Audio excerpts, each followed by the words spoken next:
অবশ্যই অবশ্যই আমি তোমাদেরকে পরীক্ষা করব, ভয় দিয়ে, ক্ষুধা দিয়ে, সম্পদের ঘাটতি দিয়ে, আতঙ্ক দিয়ে, প্রাণনাশ দিয়ে, ফল ফসলের হানি দিয়ে পরীক্ষা করব। কিন্তু এই পরীক্ষায় যারা উত্তীর্ণ হবে, যারা সবর ইখতিয়ার করবে, ওয়াবাশশিরিস সাবিরিন, ধৈর্যশীলদের জন্যই হচ্ছে সুসংবাদ। আলহামদুলিল্লাহ পড়েন। তাহলে সম্মানিত সুধী, আমরা বুঝতে পারলাম এই পৃথিবীর ফিচার হচ্ছে এখানে বিপদ থাকবে, বিপদ ছাড়া কেউ থাকবে না। স্ট্রাগল থাকবে, কষ্ট থাকবে, ঝুঁকি থাকবে, রিস্ক থাকবে, এবং নানা ধরনের বিপদ আপদ দিয়ে আল্লাহ তাআলা আমাদেরকে পরীক্ষা করবেন। এটা মাস্ট, এটা আমাদের মাইন্ডসেটে নিয়ে নিতে হবে। মাইন্ডসেটে এটা ক্লিয়ার থাকতে হবে। চিরসুখ চির শান্তি এই দুনিয়াতে মিলবে, কোথায় মিলবে তাহলে? এটা তাহলে বিপদ আসবেই, আপদ আসবেই, পরীক্ষা থাকবেই আমাদের জীবনে। তবে ইন্টারেস্টিংলি মজার বিষয় হচ্ছে পরীক্ষাটা এক একজনের এক এক রকম। পুরো পৃথিবীটা একটা পরীক্ষা ক্ষেত্র, কিন্তু কারো প্রশ্নপত্রের সাথে কারো প্রশ্নপত্রের কোনো মিল নাই। সুবহানাল্লাহ। আমার পরীক্ষা একরকম, আপনার পরীক্ষা আরেক রকম, ওই ভাইয়ের পরীক্ষা আরেক রকম, ওনারটা আরেক রকম। সবাই পরীক্ষার্থী, সবাই পরীক্ষার্থী, কিন্তু কারো প্রশ্নপত্রের সাথে কারো প্রশ্নপত্রের কোনো মিল নাই। কারোর জন্য পরীক্ষা হচ্ছে সে খুব অসুস্থ, প্রচন্ড অসুস্থতা, তার জন্য পরীক্ষা। ক্যান্সারের রোগী, দুরারোগ্য ব্যাধি, ডক্টর বলছে 4th স্টেজে চলে আসছে, কয়েক মাস বাঁচতে পারে, এটা তার জন্য পরীক্ষা।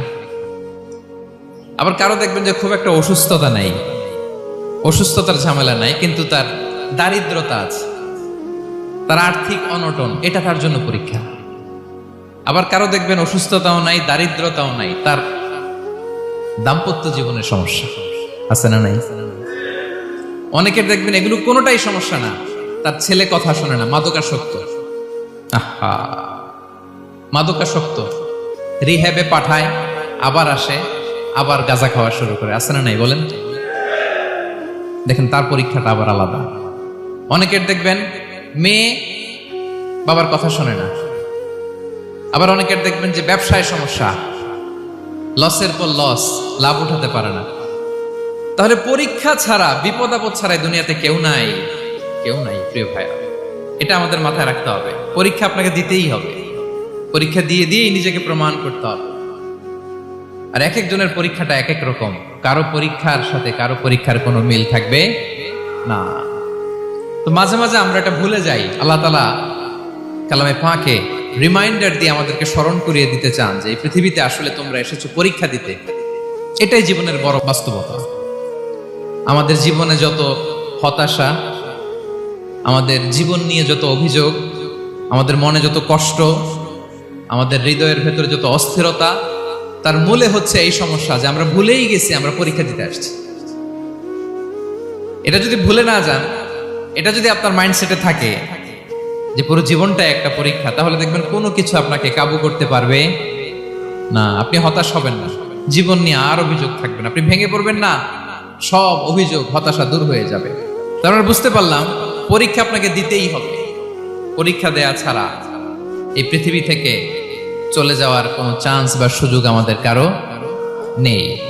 সূরাতুল আনকাবুতে আল্লাহ তাআলা এই কথাটা আরো চমৎকার ভাবে বলেছেন। আল্লাহ তাআলা ইরশাদ করছেন, আহাসিবান নাসু আইয়ুতরাকু আইয়াকুলু আমান্না ওয়া হুম লা ইফতানুন ওয়ালাকাদ ফাতান্নাল্লাযীনা মিন ক্বাবলিহিম ফালা ইয়া'লামান্নাল্লাহু আল্লাযীনা সাদাকু ওয়া লা ইয়া'লামান্নাল কাযিবিন। আল্লাহ বলেন, মানুষকে ভেবেছে সে শুধু বলবে আমি ঈমানদার আর তাকে আমি জান্নাতে ঢুকাই দিব? না, কখনো না, কোশ্চিন কালেও না। বরং পূর্ববর্তী কালে যারা পৃথিবীতে এসেছিল তাদেরকে আমি পরীক্ষায় নিয়েছি, পরীক্ষা করেছি, এবং তাকেও ঈমানের প্রশ্নে সে সত্যবাদী না মিথ্যাবাদী পরীক্ষা দিয়ে দিয়ে নিজেকে প্রমাণ করতে হবে। ঠিক কিনা বলেন? পরীক্ষা দিয়ে আপনাকে প্রমাণ করতে হবে। এবং এই পরীক্ষার ব্যাপারটা, এটা যে শুধু আমরা সাধারণ মানুষ আমাদের জীবনে দুঃখ বিপদ পরীক্ষা এমনটা নয়। এই পৃথিবীর সবচাইতে শ্রেষ্ঠ মানুষ যারা ছিলেন তাদেরকে আল্লাহ পরীক্ষা নিয়েছেন। বলেন তো এই পৃথিবীতে সবচাইতে শ্রেষ্ঠতম মানুষ কারা? সবচাইতে শ্রেষ্ঠ ভালো মানুষ কারা ছিল পৃথিবীতে? বলেন তো নবীরা। আওয়াজ করে বলেন তো কারা? বলেন তো নবীদের জীবনে পরীক্ষা ছিল কি ছিল না? হ্যাঁ ছিল। বেশি না কম? বিষ্ণু ইসলামকে জিজ্ঞাসা করা হলো, আইয়ুন নাসি আশাদ্দু বালাআন ইয়া রাসূলুল্লাহ, হে আল্লাহর রাসূল, এই পৃথিবীতে কাদের জীবনে পরীক্ষা বেশি? বিষ্ণু ইসলাম বললেন, আল আম্বিয়া, নবীদের জীবনে। আল আম্বিয়া সুম্মাল আমসাল ফাল আমসাল, সবচাইতে জীবনে পরীক্ষার সম্মুখীন সবচাইতে বেশি হয়েছেন নবীরা। তারপরে নবীদের পরবর্তী অবস্থান যাদের, সিদ্দিকীন যারা, সোহাদা যারা, সালিহীন যারা, আল্লাহওয়ালা যারা, তাদের জীবনে পরীক্ষা বেশি। ইউবতালার রাজুলু আলা হাসাবি দীনি, ব্যক্তির দিনদারি যত বেশি তার জীবনে আল্লাহর পরীক্ষাও তত বেশি। আপনি আল্লাহওয়ালা হবেন, আপনার জীবনে পরীক্ষাও অনেক বেশি। এজন্য ইমানদার হওয়া যেমনি মর্যাদার, ইমানদারের জীবনে পরীক্ষাও হবে অনেক বেশি। এবং পরীক্ষা যত বড়, খেয়াল রাখতে হবে, মন খারাপ করার কোনো সুযোগ নেই। পরীক্ষা যার জীবনে যত বড়, সেটাতে সফল হতে পারলে ওটার প্রতিদানও বড়। পরীক্ষা যত বড়, এটাতে সাকসেস হইতে পারলে এটার রিওয়ার্ডও তত বড়। বিষ্ণু ইসলাম বলেন, ইযামুল জাযাই মাআ ইযামিল বালা, বালা যত বড়, জাযাও তত বড়, প্রতিদানও তত বড়। কারণ নবীদের জীবনে যদি খেয়াল করেন, দেখবেন যেই নবীর জীবনে পরীক্ষা যত বেশি, সেই নবীর জীবনে সফলতাও তত বেশি। সাইয়েদনা ইব্রাহিম আলাইহিস সালামের কথাটা একটু খেয়াল করেন তো, বলেন তো, ওনার জীবনে পরীক্ষা কেমন ছিল, বেশি না কম? ওনার জীবনের পরীক্ষা থেকেই তো আমরা এই শব্দটা ব্যবহার করি। আমরা বলি অগ্নি পরীক্ষা। কি বলি? মানে আগুনে নিক্ষেপ করা হয়েছে সাইয়েদনা ইব্রাহিম আলাইহিস সালামকে, তাও স্বাভাবিকভাবে না, উলঙ্গ করে, ন্যাকেট করে, ওনাকে অপমানিত করবার জন্য ওনার গায়ের জামা কাপড় খুলে উলঙ্গ অবস্থায় আল্লাহর খলিল সাইয়েদনা ইব্রাহিম আলাইহিস সালামকে অগ্নিকুণ্ডে নিক্ষেপ করা হয়েছিল। এরকম এক্সপেরিয়েন্স এই অডিটোরিয়ামের ভেতরে আমাদের কখনো হয়েছে? তাইলে সাধারণ মানুষের জীবনের পরীক্ষা আর নবীদের জীবনের পরীক্ষার মধ্যে পার্থক্য আছে না নাই? ওই পরীক্ষায় উনি পাশ করে ফেললেন। 86 বছর পর্যন্ত আল্লাহর কাছে দোয়া করলেন, আল্লাহ আমাকে একটা নেককার সন্তান দাও। আল্লাহ সন্তান দেয় না। 86 বছর পরে আল্লাহ তাআলা সাইয়েদনা ইব্রাহিম আলাইহিস সালাম এবং হাজারের ঘরকে উজালা করে সন্তান দিলেন। সাইয়েদনা ইসমাঈল আলাইহিস সালাম পৃথিবীতে আসলেন কত বছর বয়সে? 86 বছর বয়সের এখানে কেউ আছেন? হ্যাঁ, আছি আমরা? কেউ নাই। 86 বছর বয়সে প্রথম সন্তান পেয়েছে। তাদের ঘরকে উজালা করে আল্লাহর নবী সাইয়েদনা ইসমাঈল আলাইহিস সালাম আসলেন। এবার আল্লাহ বললেন, যাও স্ত্রীকে আর এই কলিজার টুকরা সন্তানকে, থাকো তো প্যালেস্টাইনে, প্যালেস্টাইন থেকে ১,৫০০ কিলোমিটার দূর, দ্য ব্যারেন ল্যান্ড, ওই মক্কার ধুধুমরু প্রান্তরে রেখে আস, যেখানে কেউ নাই, মানুষ নাই, গাছ নাই, পাখি নাই, পানি নাই, যাও রেখে আস। আচ্ছা বলেন তো, ৮৬ বছর পরে যে লোকটা সন্তান পেল, বুঝেছেন উত্তর দিয়েন, ৮৬ বছর পরে যে লোকটাকে আল্লাহ তাআলা সন্তান দিল, তার হৃদয়ে ওই সন্তানের জন্য মায়া বেশি না কম? এমনি তো আমাদের প্রথম সন্তানের হিস্ট্রিটা একটু খেয়াল করেন তো। প্রথম আমাদের যে মেয়ে হয়েছিল বা যাদের ছেলে হয়েছিল, তার প্রতি আদর, সোহাগ, দরদ, ভালোবাসা, আল্লাহ কত ছিল। আর ৮৬ বছর বয়স আল্লাহ তাআলা ওনাকে সন্তান দিলেন, দিয়ে বললেন, যাও হাজারকে আর ইসমাঈলকে মক্কার ধুধুমরু প্রান্তরে রেখে আস। আল্লাহ তাআলা বলতে দেরি, চলে যেতে দেরি নাই, মুহূর্তে উনি রওনা হয়ে গেলেন। সুবহানাল্লাহ পড়বেন না? রেখে আসলেন মক্কার ধুধুমরু প্রান্তরে। এবার আল্লাহ বললেন, যাও রিটার্ন ব্যাক টু প্যালেস্টাইন, প্যালেস্টাইনে চলে যাও। চলে গেলেন, হৃদয়টা ভেঙে খান খান। অনেক বছর পরে আল্লাহ তাআলা আবার অনুমতি দিলেন, যাও এবার ছেলেকে দেখে আসতে পারো, যাও প্যালেস্টাইন থেকে আবার মক্কায় যাও। সাইয়েদনা ইব্রাহিম আলাইহিস সালাম প্যালেস্টাইন থেকে আবার ১,৫০০ কিলোমিটার পথ পাড়ি দিয়ে, এখনকার মতো ফ্লাইটে যায় না, গাড়িতেও না, উটে করে। কিসে করে? উনি যে কতবার মক্কা থেকে ফিলিস্তিন এসেছেন আর গিয়েছেন, কোন ইয়ত্তা নাই, হিসাব নাই। গেলেন, এবার ছেলেটা হাঁটতে পারে, দৌড়াতে পারে, একটু একটু কথা বলতে পারে, আব্বু আব্বু ডাকতে পারে। কেমন মায়া লাগে বলেন তো? মায়া ভালোবাসায় যখন টইটম্বুর, ঠিক ওই মুহূর্তে আল্লাহ বললেন, ছেলেকে জবাই করো, জবাই করো ছেলেকে। আল্লাহ তাআলা বলতে দেরি করেছেন, আল্লাহর আদেশ পালনে 1 সেকেন্ডও তিনি দেরি করেন নাই। ছুরি চালালেন, জান্নাত থেকে দুম্বা নিয়ে আসা হলো। এভাবে আল্লাহর নবী ইব্রাহিম আলাইহিস সালাম ওনার জীবনের প্রতিটি ক্ষেত্রে যেখানে আল্লাহ তাআলা ওনাকে পরীক্ষা নিয়েছেন, উত্তীর্ণ হয়েছেন। এবং দেখেন ওনাকে আল্লাহ তাআলা কি উপহার দিলেন, আল্লাহ তাআলা ওনাকে খলিলুল্লাহ উপাধি দিলেন, আল্লাহর বন্ধু। সুবহানাল্লাহ বলেন। আল্লাহ তাআলা বলছেন, ওয়া ইযি বিতালা ইব্রাহিম রাব্বুহু বিকালিমাতিন ফাআতাম্মাহুন ক্বালা ইন্নী জাঈলুকা লিন-নাসি ইমামা। আল্লাহ অনেকগুলো পরীক্ষা নিয়েছিলেন সাইয়েদনা ইব্রাহিম আলাইহিস সালাম, প্রতিটা পরীক্ষায় সাকসেসফুলি পাস করেছেন, গোল্ডেন এ প্লাস। আল্লাহ বলেন, ইন্নী জাঈলুকা লিন-নাসি ইমামা, I'm gonna make you the leader for the entire human being. I'm gonna appoint you as a leader for the entire universe. গোটা বিশ্বের জন্য, গোটা মানবতার জন্য আমি তোমাকে লিডার বানায় দিলাম। ইযামুল জাযাই মা'a ইযামিল বালা। পরীক্ষা যত বড়, ওই পরীক্ষায় পাশ করলে ওইটার ফলাফল ও প্রতিদানও বড়। তাহলে দেখেন প্রিয় ভাইরা, সাইয়েদনা ইব্রাহিম আলাইহিস সালামের জীবনে পরীক্ষার কোনো শেষ ছিল না। আমি আপনি কোথায়? আল্লাহর খলিলের জীবনে যদি এত পরীক্ষা থাকতে পারে, আমি আপনি কোথায় বলেন তো? এবার বলেন, সাইয়েদনা মূসা আলাইহিস সালাম, ওনার জীবনে তো কোনো পরীক্ষার ছিল না। হ্যাঁ, গুণে শেষ করতে পারবেন? জন্মটাই তো হয়েছে পরীক্ষার মধ্য দিয়ে। মিশরের ছেলে সন্তান হইলেই ফেরাউন বলছে জবাই করো। ওনার মা এরকম সিন্ধুকে করে ভাসায় দিলেন নীল নদীতে। আল্লাহু আকবার! কি একটা রোমাঞ্চকর পরিস্থিতির মধ্য দিয়ে আল্লাহ তাআলা ওনাকে বাঁচালেন। সুবহানাল্লাহ। জন্মই হয়েছে পরীক্ষার মধ্যে দিয়ে। বড় হইলেন, ফেরাউনের ভয়ে দেশ ত্যাগ করলেন, মিশর থেকে মাদিয়ান। আবার আল্লাহর আদেশে যখন ফিরে আসলেন, আবার ফেরাউনের সাথে তর্ক বিতর্ক, যুদ্ধ। একটা রাত আল্লাহ নবী মুসা আলাইহিস সালাম শান্তি মতো মিশরে ঘুমাতে পারে নাই। একটা রাত। শেষ পর্যন্ত এই ফেরাউন মুসা আলাইহিস সালামকে ধাওয়া করেছে। ফেরাউনের ধ্বংসের আগ পর্যন্ত সে মুসা আলাইহিস সালামকে ধাওয়া করেছে। তার মানে মুসা আলাইহিস সালাম এই বিপদ আপদ পরীক্ষা এগুলো থেকে মুক্তি পান নাই। এবার বলেন ঈসা আলাইহিস সালামের কথা। ওনার জীবনে তার পরীক্ষা ছিল না। কি পরীক্ষা ছিল? হ্যাঁ, আল্লাহু আকবার। Same scenario goes to the biography of every messenger in the world. পৃথিবীর সব নবীর ক্ষেত্রে একই ঘটনা ঘটেছে। সাইয়েদনা ঈসা আলাইহিস সালাম দাওয়াত যখন দিলেন, ওনার বিরোধিতা শুরু হলো, ওনাকে হত্যার ষড়যন্ত্র হলো। ইভেন কি ওনাকে মারার জন্য বনি ইসরাইলেরা উদ্ধত হলো, জানে বাঁচবার জন্য পালালেন। এক ঘরে ঢুকলেন, চারদিক দিয়ে ঘেরাও করলো। উনি দরজা জানালা লাগাই দিলেন।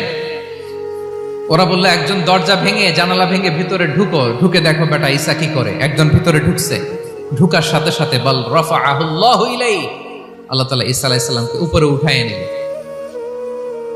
আর যেই লোকটাকে তারা ভিতরে ঢুকালো, তার চেহারাকে আল্লাহ তাআলা ঈসা আলাইহিস সালামের চেহারার মতো করে দিলেন।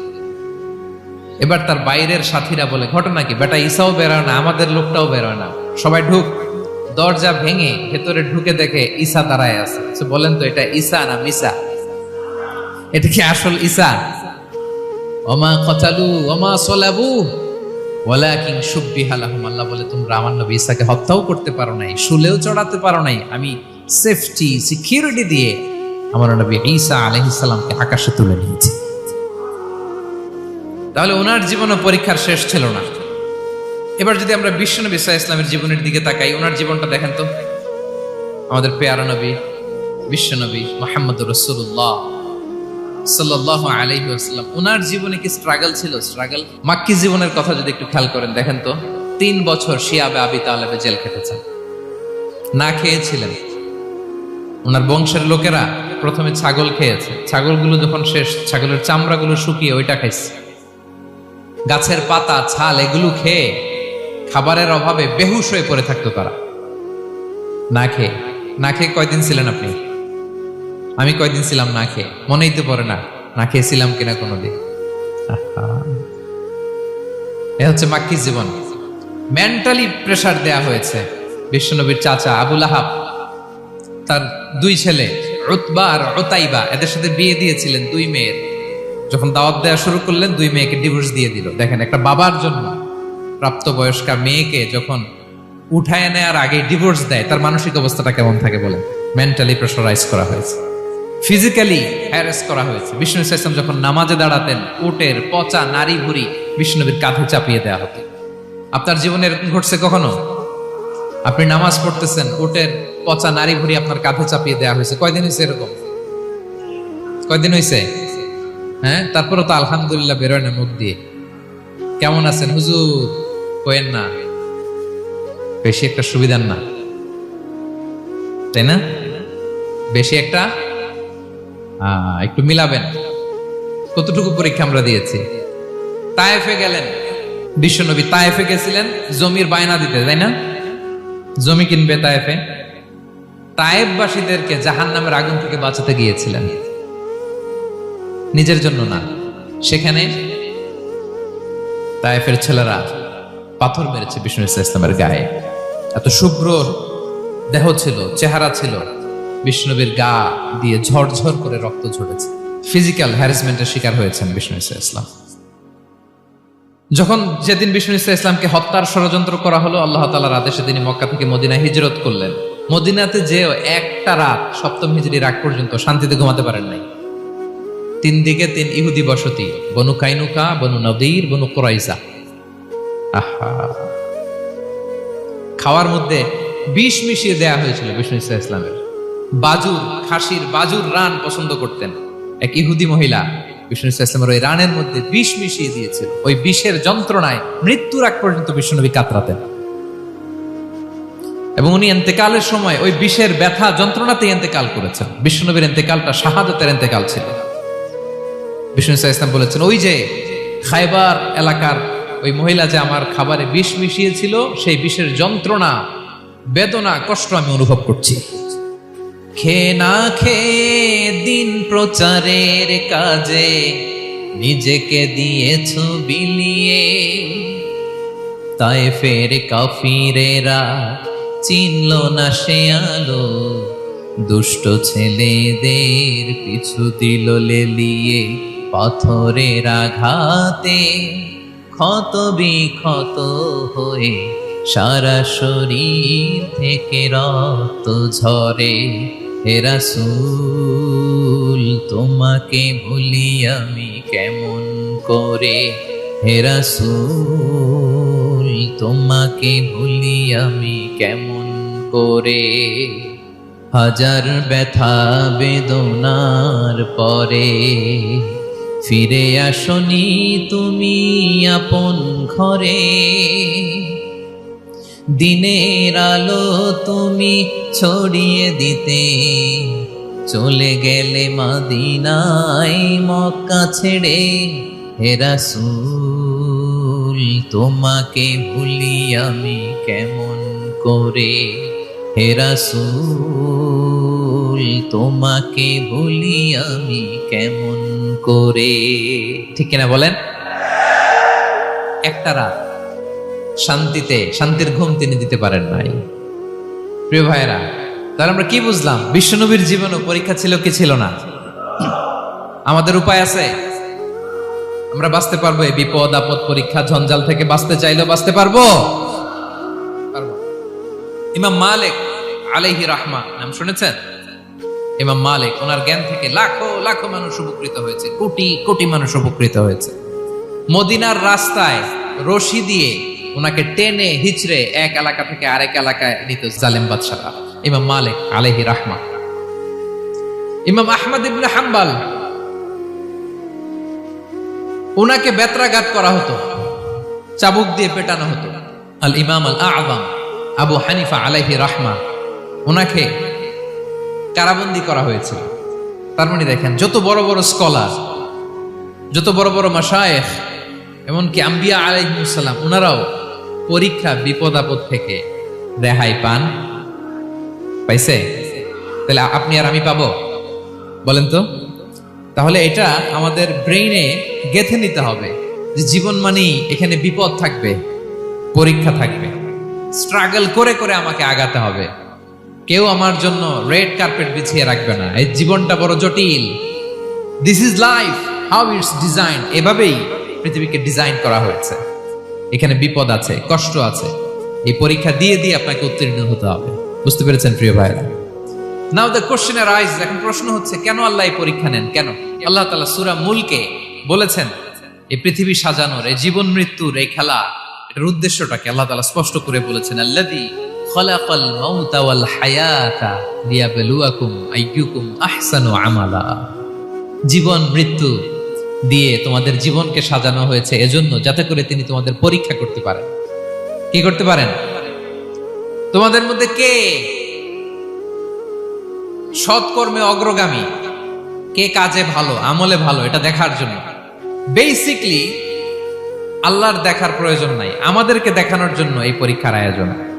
আমি ভালো করবো না খারাপ করবো এটা আল্লাহ জানে না? ওনার পরীক্ষা করা লাগে কেন? কথা বলেন।